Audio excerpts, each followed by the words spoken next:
Welcome, it's August 22nd, 2024. This is the H2B report. My name is Damjan Denoble. On this video, which is really brief, we go over the numbers, where the H2B cap is at, where we can expect it to be, and then I'll talk to you today, in addition to that, about what you should be thinking about if you're an April 1st filer, or if you're thinking about the in-between seasons, which we'll get to in a minute, and those are where you might have a December or a potential January start. So let's get to the numbers. For right now, if we're looking at flag, which is flag.dol.gov, if you go under the resources tab, and then under the resources tab you go to processing times, you can come down to a chart which shows you how far along the Department of Labor is in processing DOL certifications.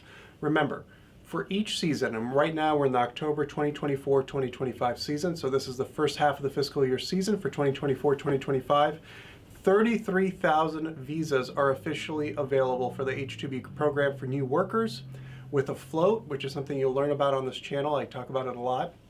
With a float where the USCIS adds an unofficial additional number of visas to those that are available, there end up being around 37,000 new visas given out per season. So with that in mind, 37,000.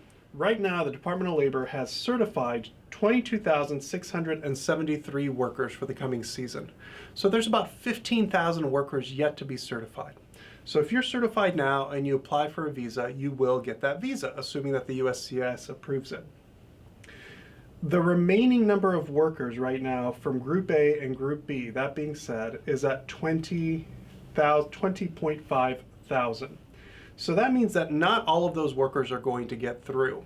If you still haven't received your notice of acceptance at this point, that I think you are probably going to be looking at returning workers for your business. Okay, so if you're still in an NOD, or if you had received notice of deficiency, didn't receive notice of acceptance yet, you're looking at returning workers 100% guaranteed. We talked about on the last report that the projected cap is September 18th. That's still the projected cap. That may move back, that may move forward. When I say move back, I mean it might be earlier than expected, move forward, it might be later than expected, but if anything, I think it's likely to move back and not forward. So if you are going to have to get returning workers because you don't have a notice of acceptance yet, remember, that's perfectly fine if you're filing for an extension. And that's perfectly fine if you're pulling from a very common profession like landscapers that are available year-round in terms of getting returning workers. A returning worker is somebody who had H2B certification in the previous 3 years.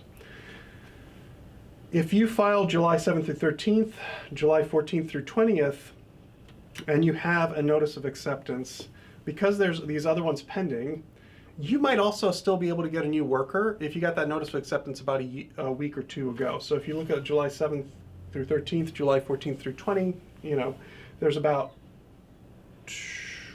4,000 workers pending. Some of those, if they received notice of acceptance a week ago or before, may actually get a new worker. We're far enough back, okay? So what should you be thinking about if you're thinking about April 1st? If you're thinking about April 1st, it's a good time now to start filing your prevailing wages. There's going to be a reset on August 28th of the flag portal. So if you have a prevailing wage that's like in a draft form, you should go ahead and submit it. Because if you have any outstanding drafts still in the portal on August 28th, they're going to get deleted and you'll have to start over. So prevailing wages you can start submitting now for the April 1st cycle. They're good usually for 6 months, so they're going to take you through that January 1st to 3rd filing period, January 1st to 3rd, 2025. The next thing that you can be thinking about is if you are an employer that's looking to get an additional allotment of workers. So usually around November, late November, the last 2 years, the Department of Labor and USCIS will the USCIS, Department of Homeland Security, releases additional worker visas from target countries. Last year it was Colombia, Costa Rica, Ecuador, Honduras, Guatemala, El Salvador, and Haiti. And they say, hey, we're going to give you an additional 20,000 visas usually for the year.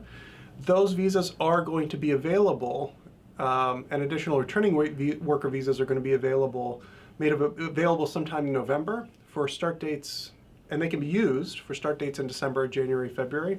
If you're thinking about that, then you should really get your prevailing wage in immediately, because prevailing wage takes 36 days. So you're going to want that back in early October if you're looking to file, let's say, a December starting application. Okay, so to recap, 22,673 certifications have already been given out by the DOL. That leaves about 15,000 on the table for people who need a new visa. We still think the cap is September 18th, 2024, though that might move earlier, and if it does, I'll tell you in the next report. Those who are thinking about an April 1st start date should file their prevailing wages now. You can. And those thinking about a December or January, February start date should really file their prevailing wages immediately. And then finally, if you are even filed your DOL applications between July 7th and July 20th, if you received a notice of acceptance, about a week ago, then you will be in competition for some of those new visas. So good job. That's it. That's the H2B report. As always, if you have questions, you can leave them in the comments. My name is Damjan Denoble, and we'll see you next week.